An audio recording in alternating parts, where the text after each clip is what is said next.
बिस्मिल्लाहिर्रहमानिर्रहीम, अस्सलाम वालेकुम। डोनाल्ड ट्रंप को ईरान पर हमला बहुत महंगा पड़ रहा है।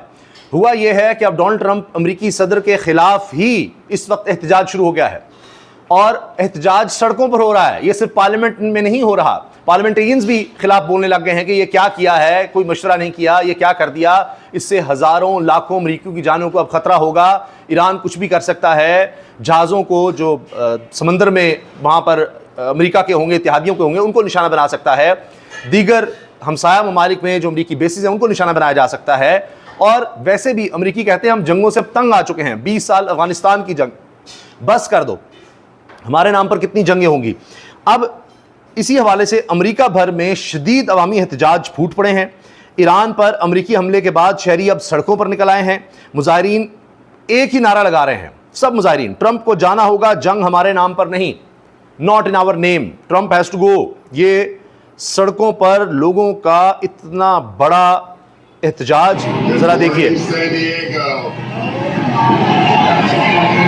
देखिए हद्दे निगाह तक, देखिए पैदल लोग आ रहे हैं, हद्दे निगाह तक आप देखिए सड़कों पर लोग। और ये देखिए आप यहाँ पर, This is Waterford Park at the county building in San Diego, California. ले जी, We are here. इस सड़क पे भी लोग, हर तरफ से लोग आ रहे हैं, हर तरफ से। ये तो एक सड़क जहां ये शख्स वीडियो बना रहा है जिस बिल्डिंग से, उसको दिखा रहा है, वरना हर तरफ से अब अमेरिकी सदर के खिलाफ एहतजाज हो रहा है। Trump must go.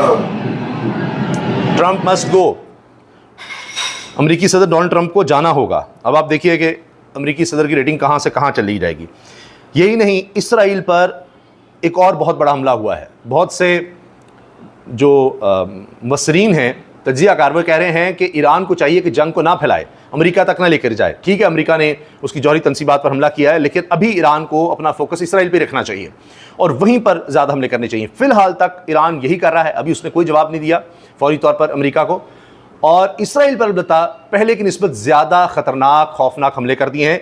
अब ये इंटरनेशनल जो कॉरेस्पॉन्डेंट हैं, ग़ालिबन CNN के हैं, निक रॉबर्टसन, इसको बता रहे हैं कि क्या हुआ। ये CNN के इंटरनेशनल चीफ कॉरेस्पॉन्डेंट हैं। Iran response following US strikes, first reporter taken in. ये देखिए, वहाँ जाकर किसी को वैसे तो इजाज़त ही नहीं मिलती कि तबाही दिखाए इसराइल की, मगर ये वहाँ पर पहुँचे हैं और ये दिखा रहे हैं।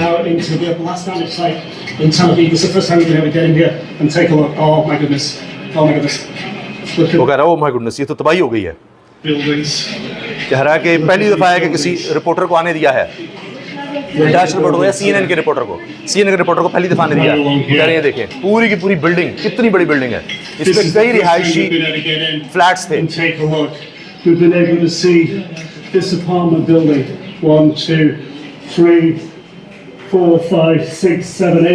वो बाकायदा बिल्डिंग्स गिन रहा है कि जी ये देखें, ये 3 फ्लोर्स हैं, यानी नीचे के बाद ऊपर 3 floors, first second third floor, ground floor भी है। और वो बता रहा है कि कितने इसमें तकरीबन 24, वो कह रहे हैं जी अपार्टमेंट्स टोटल बनते हैं, 4 इस तरह देखकर, और बाकी और फिर सामने की बिल्डिंग भी दिखा रहा है कि हर तरफ तबाही है।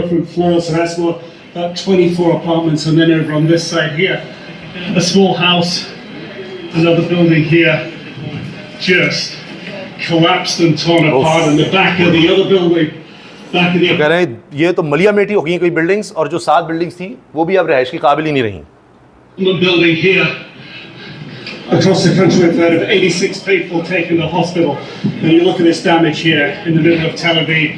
This was Iran's first response following the United States strike on Iran. अब ये कह रहे हैं कि ये था पहला जवाब अमेरिका का जब हमला हुआ है ईरान पर, और उनकी जो तनसीबात हैं, एटमी तनसीबात, उस पर जब अमेरिका ने हमला किया है तो उसके बाद पहला जवाब ईरान ने जो पहला जवाब ही दिया है इन हमलों के बाद, फौजी जौहरी तनसीबात पर हमलों के बाद, वो ये है पहला जवाब। आप इससे अंदाज़ा लगाइए, पहला जवाब ही इतना तबाहकुन है, और अभी और जवाब आने हैं। मैंने जो अर्ज़ किया ना, उन्होंने अपना टारगेट इसराइल रखा हुआ है, उनकी चीखें निकल रही हैं। इसमें एक और बहुत अहम पहलू ये है कि अब नेतन्याहू जो इसराइली वज़ीर-ए-आज़म है, वो भी कहने लग गए हैं जी हमने उनकी एटमी सलाहियत छीन ली है, ख़त्म कर दिया है। इसका मतलब क्या है? इसका मतलब ये है कि अब वो जंग से निकलना चाह रहे हैं जी, हमने गोल अचीव कर लिया, हम जो चाहते थे वो कर लिया। वरना वो कहते थे जी हमने रिजीम भी वहाँ पर चेंज करनी है, हमने छोड़ना नहीं, ये करना है वो करना है, उनके हमने बैलिस्टिक मिसाइल की कैपेबिलिटी भी ख़त्म कर देनी है। कुछ नहीं, वो तो अभी भी मिसाइल मार रहे हैं। और ईरान ये कह रहा है कि हमारे तमाम तनसीबात तबाह नहीं हुई और हमने पहले ही 2 दिन पहले ही शिफ्ट कर दिया था, और इसकी वीडियोस भी सामने आ रही हैं। बल्कि सेटेलाइट इमेजेस हैं कि कई ट्रक, यानी तकरीबन 20 के करीब ट्रक जो हैं वो उसी फैसिलिटी पर जहां पर बमबारी किया 2 दिन पहले एग्जैक्ट, और ये अमरीकी खबरसां इदारे बता रहे हैं कि 2 दिन पहले वहां पर एक गैर मामूली मूवमेंट्स नजर आई हैं। तो इसका मतलब है कि वहां से जो भी मवाद था वहां ले गए हैं, क्योंकि IAEA की तरफ से भी कहा गया है कि कोई वहां पर ताबकारी के साथ नजर नहीं आ रहे, वरना अगर सब कुछ तबाह हो जाता वहां पर, अगर जो भी एटमी तनसीबात पर मवाद था अगर वो इस तरह बम गिराने से तबाह होता तो ताबकारी इसरात नजर आते हैं। वो भी कहा जा रहा है अभी तक कहीं नोट नहीं हुए। फिर डोनाल्ड ट्रंप भी कह रहे हैं कि जी बस अब पीस की तरफ आ जाएं। तो नेतन्याहू और डोनाल्ड ट्रंप, अमरीकी सदर और इसराइली वज़ीर आज़म, दोनों अब लगता है कहते हैं कि अब जंग किसी तरह से ख़त्म हो जाए, हम लोगों को दिखा दे कि हमने जो करना था कर दिया है, अब आगे देखिए क्या होता है। यानी जिस तरह होता है कि अब बस आप इसको हथियार डालना कहते हैं, या अब आप ये कहते हैं कि जी हमने अपना गोल अचीव करके बस अब हम पीछे हट रहे हैं। पीछे हटना जंग से, अब वो पीछे हट रहे हैं मजीद, वो कह रहे हैं जी हम जंग नहीं चाहते। ईरान इसराइल जंग, तेल की कीमत बढ़ने से पाकिस्तान में महंगाई में इजाफे का खदशा। ये देखिए क्या हम पर असरात आएंगे और हमने प्लानिंग क्या की है। सोचिए कि डोनाल्ड ट्रंप को जी नॉमिनेट कर रहे हैं हम कि आप पीस प्राइज़ ले लें नोबेल का, और उसके बाद ये हाल हो गया। पाकिस्तान की ईरान की एटमी तनसीबात पर अमरीकी हमलों की शदीद मजम्मत। एक तरफ हम कह रहे हैं कि ट्रंप साहब को पीस की वजह से, अमन कायम करने की वजह से नोबेल पीस प्राइज़ मिलना चाहिए, अवार्ड मिलना चाहिए, और दूसरी तरफ हम ये कह रहे हैं कि साथ ही कि जी ये देखें हम इसकी मजम्मत करते हैं, ये बड़ी तबाही फैलाई है, ये बड़ी बर्बादी की है। तो दोनों चीज़ें हम साथ साथ लेकर चल रहे हैं, तारीफ़, खुशामद भी और साथ मजम्मत भी। बहुत अच्छे। तरीके इंसाफ का कहा जाता है जी कुछ कह नहीं रहे, तो इमरान खान के बयान तो हैं, जेल में बैठे शख्स से तो कह रहे हैं, लेकिन चेयरमैन तरीके इंसाफ ने भी स्टैंड ले लिया। हालांकि ये ज़रा नरम रवैया रखते हैं, तो सोचिए इमरान खान का क्या रवैया होगा। We deplore US attacks on Iran's nuclear facilities, this first ever direct attack on Iran could further escalate the tension. We reiterate the call for urgent de-escalation of the conflict. Iran has the right to defend itself against any foreign aggression. तो chairman तरीके इंसाफ कह रहे हैं जी कि जो अमरीकी हमले हैं हम इसकी मजम्मत करते हैं और ईरान को अपने दिफा का हक़ हासिल है और जल्द अज जल्द ये तशदीदी को ख़त्म करना चाहिए। चेयरमैन PTI की ईरान पर अमरीकी हमले की शदीद मजम्मत, ये भी खबरें हैं। अच्छा, ये बहुत दिलचस्प है, मियाँ नवाज शरीफ आज भी एंटी इस्टेब्लिशमेंट है। अरे वाह, ओह हो। अंसार बासी साहब तो ये कह रहे थे कि जी मियाँ साहब को इस हाइब्रिड निज़ाम पर कोई इतराज़ नहीं है, वो बड़े खुश हैं, हर लिहाज से खुश हैं। अब राना सनाउल्लाह साहब कह रहे हैं कि 2024 समेत कोई इलेक्शन शफाफ नहीं हुए, कोई इलेक्शन शफाफ नहीं हुआ, और मियाँ नवाज शरीफ अब भी एंटी इस्टेब्लिशमेंट है। कमाल है, फिर वो किस लिए यहाँ पर बैठे हैं जब इलेक्शन भी शफाफ नहीं हुए। ये है ना जनाब, पे फ़र्क ही कोई नहीं पड़ता, शर्म ही ख़त्म हो चुकी है। वज़ीर आज़म के मुशीर बराए सियासी अमूर और मुस्लिम लीग नून पंजाब के सदर राना सनाउल्लाह ने इंकशाफ किया है कि मियाँ नवाज शरीफ आज भी एंटी इस्टेब्लिशमेंट मौक़िफ़ रखते हैं।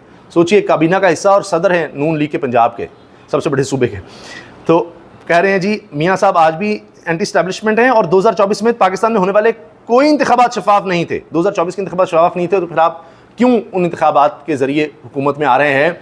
क्यों आपने फिर इंतखाबात को बेहतर करने की कोशिश नहीं की? मान रहे हैं, लेकिन सुप्रीम कोर्ट और दीगर पर आप देख लीजिए, फिर जजेस आपने क्यों बदल दिए कि इंसाफ ही ना हो सके। फॉर्म 47 की ही हुकूमत रहे, फॉर्म 45 की बात ही कोई ना करे।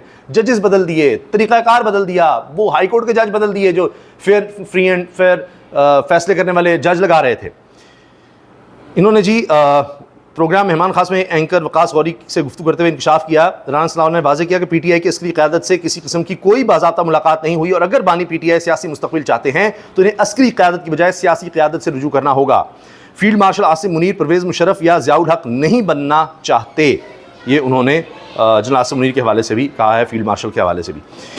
अब लड़ाई भी फूट पड़ी है, ऐसे लग रहा है कि ये कोई आइडियल सिचुएशन इस वक्त नज़र नहीं आ रही अमेरिका और इसराइल के लिए। उसकी वजह यह है कि एक फ़ोन कॉल लीक हुई है जिसमें दोनों में बड़ी गर्मा गर्म बहस हो रही है इस बात पर कि जी हम इतना वेट नहीं कर सकते, ईरान पर हमले के लिए 2 दिन इंतज़ार नहीं कर सकते। आला तरीन अमरीकी और इसराइली हुकाम के दरमियान नाखुशगवार टेलीफोन कॉल की खबर सामने आ गई, तो उनमें भी लड़ाइयाँ झगड़े चल रहे हैं, और जैसे जैसे ये जंग तवील होगी, नुकसानात बढ़ेंगे, तो आप देखिएगा इनकी आपस की भी, इसराइल अमेरिका में भी, इनके अहदेदारों में भी हो सकता है कि ये फिंगर पॉइंटिंग शुरू हो जाए कि तुम्हारी वजह से हुआ, तुम्हारी वजह से हुआ, तुम्हारी वजह से हुआ। ये भी इम्कानात हैं। इजाज़त दीजिए, अल्लाह हाफ़िज़।